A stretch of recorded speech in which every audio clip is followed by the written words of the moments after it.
Whatalo whatalo nei tai au, tatou wasenga, ia mana ipe aso melo tu sina watu ina atu ilungo le tatou lau papa, mumua te salonia mta pue tolu, ia maua ile tatou Lesona ile nei tai au, mumua te salonia aluna mta pue tolu, fia whaamama whaina le whaipule fulma le tolu, mo le tatou Lesona ile nei tai au, tatou tatalo, ia na amataina leo tatou onga. Aftaino mātou atua, mātou toi au lia mai fo ile ni so whapitoa lava mātou te o mai e tapua ia te oe. Le nei fo ile sona, ia e tuina atua ia te oe au mātou tala noa pēr. Ile hola whaapa ia ina, e winga ile soifua faaolaina o le tangata. Whaafo ia tua ile vi ina ia te oe. Ia ono ava noa umalava mātou te whaanungulungu ai lau tuspa ia ono Yesu. Amene, ma amene. Mana ia la pea tatou whaitau whaatasi mai le tatou whai upu lea, ia ona whaasoa ai lea o manatu o le nei tai au, ia e winga lawe le tatou mata upu o lo tatou iai nei. Ina ia whaatu mau ia, ina ia whaatu mau ina o tō loto, e le mata o le angaina, i le ami o le lei, i luma o le atua, lo tatou tama, pea fio mai lo tatou ali o Yesu Keriso. Whaatasi mauna au pa ia. A toi whaitau, ia. Ina ia whaatu mawina o tō loto. E le mata o le angaina. I le ami o le lei, i luma o le atua, lo tātou tamā. Pe a fio mai lo tātou ali o Yesu Keriso. Whaatasi mauna ia whaamanuia le atua i le whaitawina o lana fionga pa ia i le nei tai au. Manatua o le tatou manatu autu o le nei tausanga o le soifua faaolaina o le tangata. Wa avela na i le sona i o le tatou waonga. I mawhai ai ona tatou wa ai i le whaamatalaina e le tuspa ia o le soifua faaolaina po le soifua whanau fowina. A tatou wa ai foila le soifua whanau fowina. Lea la o loo tau mawhai tatou e wa ili masu e sue i le vaenga leo le soifua whaolaina e taua e le tuspa ia o le ola whaapa ia ina. Le tatou le sona le ana whai uina i le masino yuni na tatou va i le whaatu mawina o lo soifua whaolaina e Yesu Keriso. E whaavavau le whaolaina o le tangata. A whai e mauti noa o oe o le tangata ua whanau fowina. Le lana tatou wa uina fa mai Yesu e le aise tasi na te ave esea mai lo ulima o i lato uma ua vala awina e le tama. So pe yo vaenga na tatou te iloa i o le soifua whanau fo wina o le tangata e le mawhai o na ave esea e se tasi. O le manatu o le nei tai au e amataina i fo ile nei masina fo e whape o le ola whaapa ia ina e o atu i le ola e whaavavau.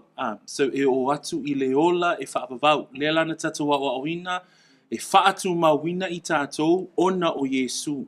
So e lona winga e le mawhai ona leiloa, e le mawhai ona ave eseina lo soifua whaolaina ia Keriso. O le tai au le nei, o te fia tala noa i le anga i atu o lo soifua ola whaapa ia ina e o atu i le ola e whaapavau. Mana tua la le tala noa tātou e yeile wha moe moe, e yeile ola atali o tuli matai e tangata uma. A lela o tātou i loa mai le au ina le tuspa ia, na o le whaatua tua matali tonu ia Yesu Keriso e maua le ola e whaapavau. Lela o tātou wa ina foi e taua mea tonuina i tātou ona o le alii. Lona lua e ola whaapa ia ina fo'i tātou ona o le alii. I le ola la whaapa ia ina, e mawhai ai ona tātou wa ai le upua le atua, e iei le soifua ua whaatu mawina, o le manatu o le tai au le nei, o le manatu le e o atu lava i le ola e whaavavau. Pila ona tātou whaitawina i le tātou whai upu au tu o le nei tai au, mai upu a le apostolo Paulo i le ekalesia i Tesalonia. Manatua le ekalesia i Tesalonia, o le ekalesia ua whamanuia ina hai le loto o le tangata le nei o Paulo. Mai o le tusi foʻi la a Paulo I le ekalesia I Tesalonia, o se tusi ina ia faamalosia ai le auso I Tesalonia. Le ala iai la upu pe ona tatou faitauina I le taiao lenei famai ina ia faatu mawina ho o tou loto e le matauleagaina I le ami o lelei I luma o le atua lo tatou tamā pe a fio mai lo tatou alii o Iesu Keriso faatasi maona aupa ia uma. Ae mafaufau I le faiupu lea o le naunautāʻiga o le apostolo mo le auso I Tesalonia ina ia faatu mawina o latou loto. O le winga o le upu lea faatu mawina pe ona iai le tatou mau I le nei taiao e au mai ai le ata o le faamalosia o le faamautuina o le loto o le tagata. So a tatou faitau la le faiupu fai mai ina ia faatu mawina o tou loto o upu nai au mai e Paulo ina ia faamausali le loto o le tagata I le alii ina ia faamausali I le malosi o le tala lelei lea ua faaolaina ai le ekalesia I Tesalonia. Ai tagatagai foi I le laupepa nai au tafa o le mataupu e tolu.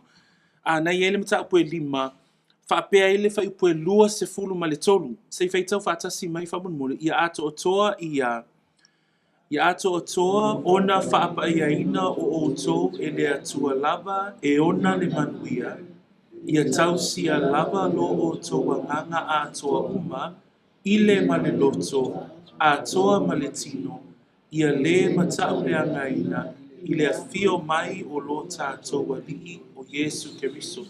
So e vaavaai upu na Paulo e pei e au mai faalua e Paulo le mau lea na faitauina I tatou le mataupu e tolu. Le mau le faapea ia faatumauina o outou loto ia lē matauleagaina ae saule mataupu e 5 I le faipu e 2 ma le tolu mai ia atoatoa ona faapaiaina outou I le atua lava ia tausia o outou agaga famai e faapefea ona tausia o outou agaga atoa uma famai ia tausia ma le nai faapea I le maleloto atoa ma le tino ia lē matauleagaina I le afio mai o lo tatou alii. So o le upu le au mai e le apostolo I le ekalesia faapena foʻi la tatou I le taiao lenei o loo tuli mataʻi e le apostolo le taimi o lumanaʻi o loo tuli mataʻi e le apostolo le taimi e toe afio mai ai le alii. A o le soifua la ola faapaiaina o I tatou e tuli mataʻi e tatou foʻi lona winga o aso uma tatou te savavali ai o aso uma tatou te feala mai ai ma tatou maua le manava o I o loo naunau le afioga paia le atua pe faamanatu mai le apostolo Paulo le ola faapaiaina e o atu I le faavavau e lē mo sina taimi e lē mo na o le aso sa e lē na o mo le taimi e mafuta ai le ekalesia e o atu I le e faavavau pe yo le manaia le na o le tatou onga I le nei taiao na leo tatou talatala noa okay mautinoa e le mawhai se tasi ona abesea le faaolaina o oe aisea o loo tauwhi mawina oe e le aao o le leo mamoe ai o le matawhai oi la I tatou le la e talanoa mai Paulo I le ekalesia ia tausia lava o outou agaga faipue 10 ma le tolu mataupu e tolu ia faatu mawina o outou loto pe o vaenga ia mawhai ai ona fesoasoani le afioga paia le atua I lou soifua whanau fowina. O le isi manatu nei au mai e whaipue 10 ma le tolu o le mataupu e tolu whamai e le ngata ina ia faatu mawina outou ina ia faatu mawina o outou loto ai whamai o ia faatu mawina o outou loto e le matauleagaina I le amio le lei. So o le vainga le au mai e le apostolo mo I tatou whamai ina ia faatu mawina o outou loto a ia faatu mawina e le matauleagaina I le amio le lei. So lela e tatou te vaia e yaile matafa ioi o loo talanoa mai yaile apostolo e winga la i le ola whaapaiaina o le tangata e o atu i le ola e whaavavau. Mela na a tatou talanoa loa i lo soifua savali mo le whaatuatua, lo soifua savali mo le alii. O le soifua e yaile fia a. O le soifua fo e yaile e te le manatu fo i se tinga ina po o le vai. A e te manatu. I le vaenga lea o lo talanoa mai yaile apostolo e le matau le angaina i le amio le lei a. O le soifua la na o le tangata ua faaolaina o lo ola i le ola faapaiaina e o atu i le ola e faavavau. E le tusi si i le yuta a. Le tusi le a yuta o lo itua le mena i le tusi a faalinga. A whamai le ia upua le tusi tala le o yuta. Whamai o le nei ia te ia na te mawhaia ona leo ia te otou. Ina nei pa matu ina atu ia te otou ua le pōna i luma o lona lava mamalu male fia tele a. A tatou va ai fo ila i le vaenga lea o le tatou a onga i le nitai au tatou te savavali male e le matau le angaina i le amio le lei. Ona tatou i lo fo i o lo iai fo i le ngaluenga o lo ngalue mai aile ali i mo i tatou peila ona tatou tala no ai. E whaatu mauwina i tatou e Yesu Keriso. A whamaile maule a yuta whamai o le neia ia te ia o le na te mawhaia ona leo ia te outou ina nei pa uu. Amen? A tatou mawhau i le soifua o le tangata le whamai puna e luas fuma le wha o lea tua lava o lea li i lava na te tau fi mawina i tatou. A le whamai a yuta whamai na te mawhaia ona leo ia te outou ina nei pa uu. Ma ia tu ina atu outou ua le pōna i luma o lona lava mamalu ma le fia tele. O le whaapupula a tili o le tatou manatu autu i le nei tai au, manatua o lo tala noa tatou i le ola whaapaiaina e o atu i le ola e whaavavau a. Ona whaapea mai fo i lea o le tusi le a kolose, e le ngata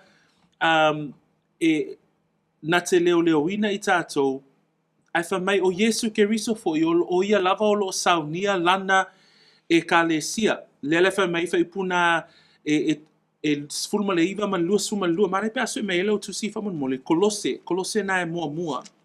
I le tusi le a kolose o lo tala no mai ai uputo mua ale apostolo i le kalesia i kolose, e faatatau la i le saunia e Yesu Keriso o lana e kalesia.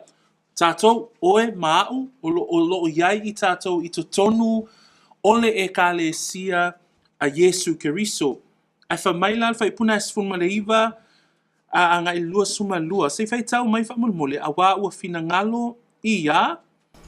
Wā fina ngalo le tama le mau tō ia te ia le tumu atu tō. Na ia whāne leia e ia o mea o manawa mai ia. Na ia le leia te ia lawa i le tō o na sātama. O mea i le lalo lami na tō o mea o lami. O tō foi? Tō foi e tanga te ese o sa whai o ia o tō whini o tō roto e anu mea. A o le lei o tō wa ia. I le tūna tino tangata. Ina o mani ia tūna atu o tō ia. O le awa ia o ia le matau le maina. O le ai po i se mea e whaatala i nā i fiona laka. So, a tatou mawhawhau i le ngaluenga a Yesu Keriso. Tala noa tatou i le ola whaapaiaina, tala noa tatou i le ola whaapaiaina e o atu i le ola e whaapavau.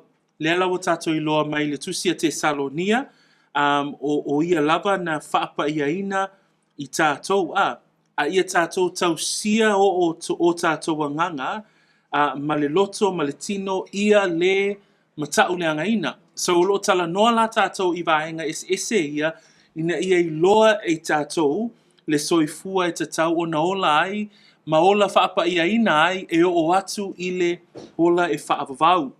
Ai whamaila le whaitawina o le whaipune na i le kolose na whaipue luas pulma le lua a. Nai whamaia, ina ia tu ina atu o tau e ia, o le aupa ia, o e le matau le angaina, ua le ai fo i se mea, whaasala ina i ona lava luma. O le wingo o whai upu ia o lo tu sia e Paulo, o le vainga lea i le soifua o le tangata, ina ia tu ina atu i tātou e le matau le angaina. Le whamai o le ekale sia e pa ia, o le ekale sia foi, e le aise mea e whaasala ina ai, i ona lava luma a. So, i le tai au le nei, au tātou iai le mataupu lea i le ola whaapai aina o atu i le ola e whaapavau, o le mafuanga e whaatawa ina ai i tātou, ona o lo saunia e foi e Yesu Keriso, o le vainga lea o lo saunia e Yesu Keriso, lana e kalesia. A se whaawawina pele tātou manatu, i le manatu, i le vainga lona lua o le whaipua te Salonia, lea na tātou whaitawina, fa mai pe a fio mai lo tātou wali o Yesu Keriso, whaatasi maona aupa ia uma. So a tala noa la tātou i le toia fio mai o Yesu Keriso, e a fio mai o ia malana e kalesia, au lana e kalesia o le e kalesia e pa ia o le e kalesia ua uma ona faa mamaina. Melana le tala noa i tātou i le ola faa pa ia ina, ona o le tangata ua whanau fowina, wa avea o ia ma se tasi o le ekalesia a Yesu Keriso, o le ekalesia a Yesu Keriso, e le mata o le angaina, e le aisona pona, e le aisona ila, e le aisona maanuminumi. Le lai tala noa mai e fo ila Paulo i le ekalesia i Efeso, fa mai ina ia faa pa ia ina ai, ina ua faa mamaina i le faata ele ina i le vai a toa ma le upu. Fa mai ina ia tu inatu o ia ya te ia, ole e kalesia matangofi e lava, e le aiso na ila, po o se maanuminumi, po o se tasi mea whaapena, a ia pa ia, ma ia le pona. So, ole kalesia lea o loo ngalue mai ai Yesu Keriso, e au fia ai i tātou, a whai o oe o le tangata, ua e moli mau, ma e moli mauina le faaolaina o lo loto, a vea oe, ma se tasi o le kalesia, o le vainga la lea a. Na le lai whai mai Paulo, o le whai pulea e faatatau i le ia Yesu Keriso a, o ia o le ata faataitai, o le tane e alofa i lana a va. So le lai whai mai le faataitainga o Yesu Keriso i lana e kalesia, whai mai e tuina atu ai o ia le ekalesia matangofi e lava. A tau lo le ekalesia al Yesu Keriso o le ekalesia le aise ila, e le aise maanuminumi, a ia pa ia, ma ia le pona. Whaingotia i o upuna e whaamatala i nai, ia le ata o le ekalesia a Yesu Keriso, ai whaamanatu fo ia te i tātou, le soifua hola whaapa ia ina. So o vaenga ia o le tuspa ia e mawhai ai ona au mai ata i tātou le whaamatalaina o le soifua whaapa ia ina e o atu i le ola e whaavavau. So o ina fo i tātou te vai ai o lo saunia lava e Yesu Keriso lana e kalesia mo ia lava. Se so e mai lau tosi whama mole le lua petero. Lua petero alona mataupu e tolu.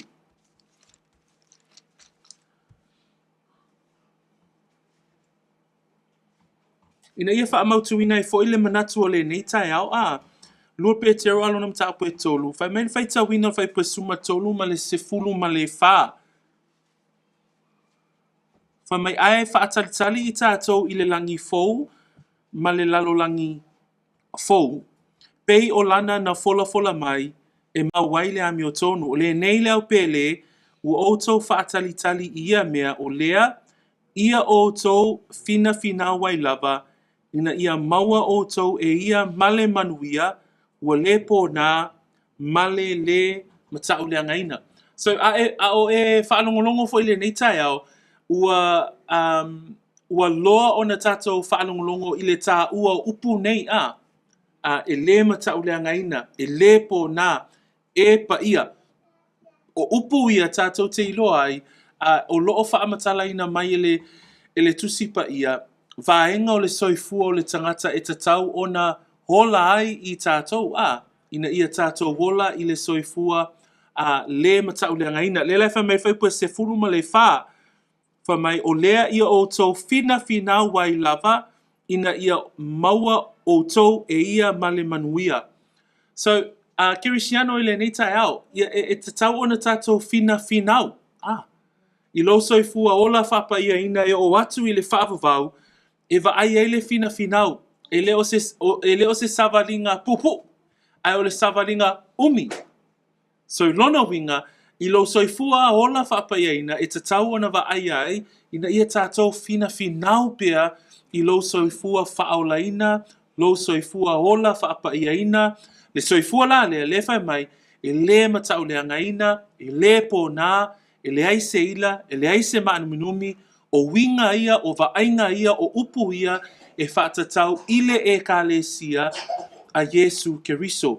So, le talo no tātou I le whaatu mawina o I tātou. Le ola whaapa ia ina ia o atu, I le ola e whaa wavau. So, whamela le tātou matua au tua le nei tai au, pēr tātou toi fōi lunga whamai, ina ia whaatu mawina o tau loto, e le matau le angaina I le a miole lei I luma o le atua lo tātou tamā.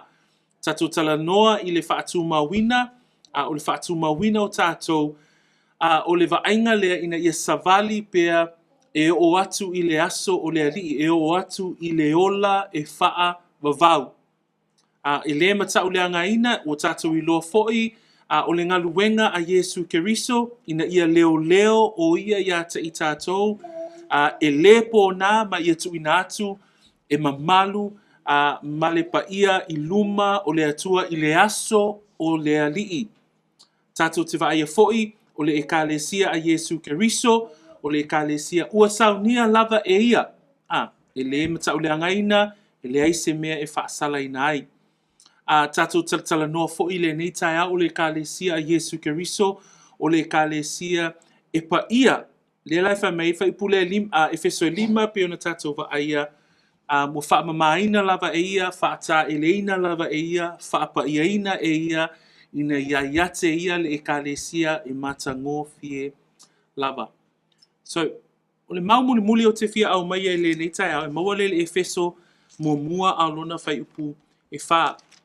Na o ila, tātou te wa ai le mafua anga o le mafua anga e mawhai ai o na tātou wola whaapa iaina e o atu I le ola e whaapabau.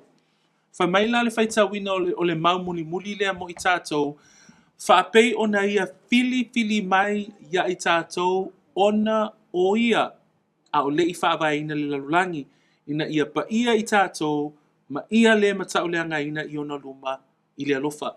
A tātou whaawaila I le soifua o le tangata o le ekalesia a Yesu Keriso le vaenga lea I le ola whaapa ia ina o le tangata whamai o le fili mai lea o I le atua ia te I tātou ona o ia. O aile o ia lea o lo tala noa mai ai, o Yesu Keriso.